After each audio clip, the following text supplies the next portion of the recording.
Ayan po mga kalingap, magandang hapon po mga kalingap. Nandito pa ako sa Barangay Kalaskasan po mga kalingap. At interviewin ko lang po dito yung bigay sa akin ng concerned citizen po na isa daw pong senior. Atin po nga alamin kung ano pong kalagayan niya. Ayan, magandang hapon kay Kuya Bal, kay Ate Edna, kay Kalingap Rob at sa buong team Kalingap. Kami po ay galing ng palengke. Meron lang po nagbigay sa amin at atin po pinaunlakan Kuya Bal. At ayan, dyan sa Baguio kayo, mag-ingat kayo palagi Kuya Bal, Ate Edna, Kalingap Rap at sa buong mga kasamahan ng ating team Kalingap.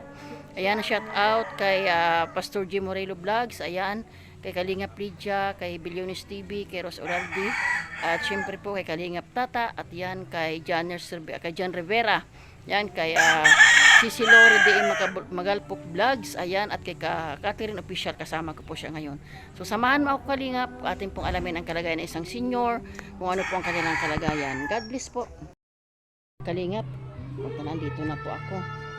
Ayan. Tao po. Ayun, ayan si ate. Nandito mo ng bahay nito ni ate, oh. Ayan. Magandang hapon, te. Magandang hapon din po. Anong pangalan mo, te? Leticia Carillo po. Ayun. Ilang taon ka na po, te? 60 po. Ayun. May asawa ka pa po, te? Wala na po, balo na. Balo na. Ilang taon ka ng balo, te? Ano na po, magwawalong taon na po. 8 taon. Ilan ang anak niyo po? 5 po yan, kaya lang may mga asawa na rin. Kumbaga. Anong kinabubuhay niyo, te? Ano po, naghahanap lang kami ng pili, sama-sama na ako dito sa mga laki na bumuhay. Opo. Itong bahay mo, te. Liit-liit naman ang bahay mo. Wala po akong wala naman na po akong asawa, wala naman. Kaya nga po. Yan ang tulong. Opo, bibigyan natin ate. Ang liit ng bahay ni ate, oh.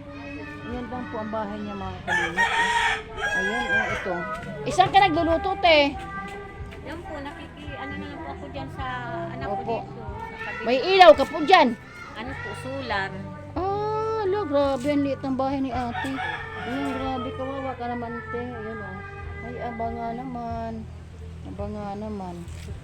Bali, ilang taon ko na dito sa lugar na to, te? Ay, ano na po, dito na po ako pinanganak. Dati po yung mga magulang ko, nandun Oho, kami sa oho, oho. looban. Opo. May sarili Opo, opo. Kaya po, nung lumipat kami dito, maliit pa ako. Dito Oho. na rin ako nakapag-aral. Ngayon po, nung ano po, na yung mga magulang ko, hindi wala nang kayang makapagtrabaho. Hindi ko na po sila iniwanan. Opo, opo. Ako na po ang nag-alaga sa Oho. mga magulang ko. Hanggang sa namatay sila. Kaya Opo. po hindi ako makaalis. Mahirap ba, ate, ang nagsusulo? Hirap po. Hindi na nga po ako makaano at yung mata ko malabo na. Hindi ko na masyadong makita yung mukha ng tao. Aba nga naman. Opo nga naman. Kaya hindi na nga po. Oho. Dati po nagtatrabaho, luto-luto ako nung medyo malakas pa ako. Opo, Ngayon po, opo. paras man na yung mga braso ko. Hindi Opo. na ako makapagluto. Oh. So, kilala mo na kami, ate, mga team Kalingap. Kilala nyo na po kami. Hindi nga po, hindi ka pa po. Si Kuya Bal, kilala nyo si Kuya Bal? Ay, si Kuya Bal po, medyo kikita ko na po siya kasi po nung nakaraang taon po, pira nitong mga pandemic, nung hindi pa masyadong maikli, nakapunta pa ako sa estasyon nila. Ayan, sabi po nung bantay niya, yung babae po doon sa baba na nag-aano. Oo po. Kinuha lang po yung pangalan ko at sabi po daw, antay na lang yung pangalan kong mabunot. Oho. Makinig na lang daw po ako sa radyo. Ay, hanggang Iyo po po. noon. Ano kaya, ate? Kahit po sa radyo po kaya, ate, nakapila po kaya, ate. Ganito yun, ate, ha, papaliwanag ko sa inyo. Kami po ay sa pangunguna ni Kuya Bal, ni ate na ni Kalingap Rab, kami yung mga scouter, ate, ang tawag sa amin scouter. Nag-iikot po kami dito sa atin po, sa buong Pilipinas po, ano po, legit po tayo. At kami po ang inaalam namin ang kalagayan nyo. Pagkatapos po noon, aming papaalam kay Kuya Bal. Kapag po pasok po sa mga pabahay, sila po ang magpapasya noon. Kailangan po ito po yung aking munang i-upload sa aking channel. Tapos may kita ni Kuya Bal, siya po ang mag-ano na, Kuya Bal, ito yung Kuya Bal, taong to ay ganun. Hindi po agad-agad tiha kasi marami tayo, te. Meron tayo sa Davao, meron tayo sa Gumaka, meron tayo sa Kabikulan. Kumbaga, napakarami po nakapila ate. Pero ang gawin lang po natin dito ate, kagandahan nito te, na interview kayo namin, kahit paano maabot-abutan kayo, gaya magpapasko ngayon, di po ba? Ang na-vlog na po namin, binabalik-balikan po namin yan, yan. Malay nyo po, sa pamamagitan ng aking pag-upload na ito ay may hipuin and Lord na matulungan kayo, kasi kayo naman po talaga deserving na tulungan. Unang-una, kayo po ay balo na. At may mga anak, wala namang kakayanan. Ang bahay nyo po ang liit. Ayan, so kung ipagkatiwala po natin sa Diyos ate, kasi ang mga sponsor po ate, mga OFW din. Sila po ay nagtutulong-tulong lang na para kahit paano makatulong po si Kuya Bal, ang Team Kalingap. Ganun po yon. Hindi po ibig sabihin na pagka, kasi po marami kaming na akala pag na-interview po, automatic babahayan. Hindi ganun tiha. Para alam niyo po ang totoo. Ang kagandahan ng ate na kami po ay ginagamit lang kami ng Diyos na kahit paano maabutan kayo ng bigas o kaya grocery. Malaking tulong yun ate. Kasi sa dami ba naman naghihirap ngayon. Ano po? So ayan te, malaya ka ate no, bilang isang mamamayan. Pwede ka pong humiling sa ating mga viewers, kay Kuya Bal. Ano bang kahilingan mo ate sa buhay mo? Hinihingi lang po kay Kuya Bal na pwede pong matulungan man lang ako na mapaayos itong bahay ko. Kasi po talagang pag nag-uulan po, nagbarasa na po ito. Minsan po nga nakikitulog nila ako dyan sa bahay ng nanay ko, yung anak ko. Opo. Yung anak ko na pinapatulog ko dito. Opo, yan nga naman mga kalingap. O, tingnan nyo po ang bahay ni ate. Tagpit. Saka ito lang po siya. Diretso lang po yan. Walang kusina, walang Wala ano. po. Ayun. Kung sakali naman ate, kung sakali naman baga ate, papayag naman kaya ang ano ng lupa na ito na kayo ay kalimbawa tulad. Pag hindi po kasi sariling bahay, lupa, ang ginagawa po namin dyan ay kumbaga ano lang, hindi tayo magsisimento, di ba? Ganun po yun ate. Kung pala rin, ganun po, papayag naman kaya ate may-ari ng lupa. Ayos na po yun. Kung kahit ano lang pong maiabot, maitulong po yan. Ayun, oo. Sige lang. Kasi At po yung ito, bahay na ito, yung lupa na ito, mahatiaan man ako. Grabe naman nga ang liit ng bahay ni ate. Ayan talagang kita naman po, deserving naman talaga si ating tulungan. Balo na po pati, may mga anak siya ay ano.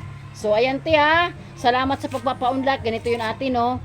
Itong ating upload, pag-upload ate ay mapapanood mo sa akin kay Kalinga Pro sa akin channel. At ito naman po ay mapapanood ng buong mundo sa iba't ibang Luzon, Visayas, Mindanao. At malay mo te, magtiwala ka lang sa Diyos ate na sa pag-upload natin, may hipuin ang Lord, magpapasko baga, umabutan kayo ng kahit pambigas o grocery. Pero hindi kami nangako ate ha. Ang kagandahan po doon na vlog kayo namin, kayo po ay pwede namin balik-balikan. Ganun po yun ate. Ate, wala ko sa kaming sasakyan.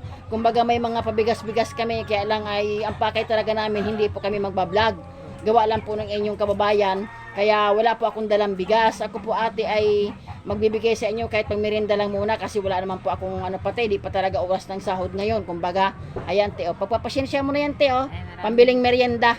Pang merienda lang muna te, pero babalik, ay malapit lang naman tayo. Kami naman po sa Alpine lang. At kami naman po hiwalay na, hindi na kami napisan kina Kuya Bal. Pagbalik ko dito te, kung ano yung kaya ko maitulong sa inyo. Ano po? So, salamat ate ha, salamat. Tiwala lang po sa Diyos ate. At sabi nga po te, ang Diyos, ay iniisip nyo pa lang, alam na ng Diyos yan. Ayun. So, salamat te ha. God bless po. So, ayan po mga kalingap. At tayo po ay tapos na sa pag-interview no.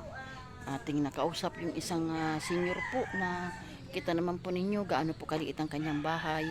Isa na po siyang balo. May 5 anak pero po talaga napakaliit po ng kanyang bahay. At lagi na raw siyang bumabalik-balik yan dati sa Kuya Bal, sa radio station Kuya Bal. Hanggang sa nasira na nga daw po ang kanyang cellphone at nahingi po siya ng tulong. Yun.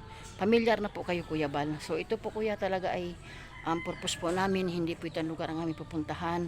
At nakita po natin doon yung isang senior po na sinamahan na namin ni Sis Catherine sa dahilan po na talagang humingi siya ng tulong, na interviewin daw po siya Kuya Bal. Deserving naman po talaga no. Bilang tayo po ay charity vlogger, pinuntahan po natin, pinamlakan po natin. At ayan mga kalingap, ayan kay Kuya Bal, kay Ate Edna, Kalingap Rab, at sa buong team Kalingap, dyan sa Baguio, mag-ingat po kayo. Shout out po kay Ambassador Jim Moreno Vlogs, kay Deputy Kalingap Lydia.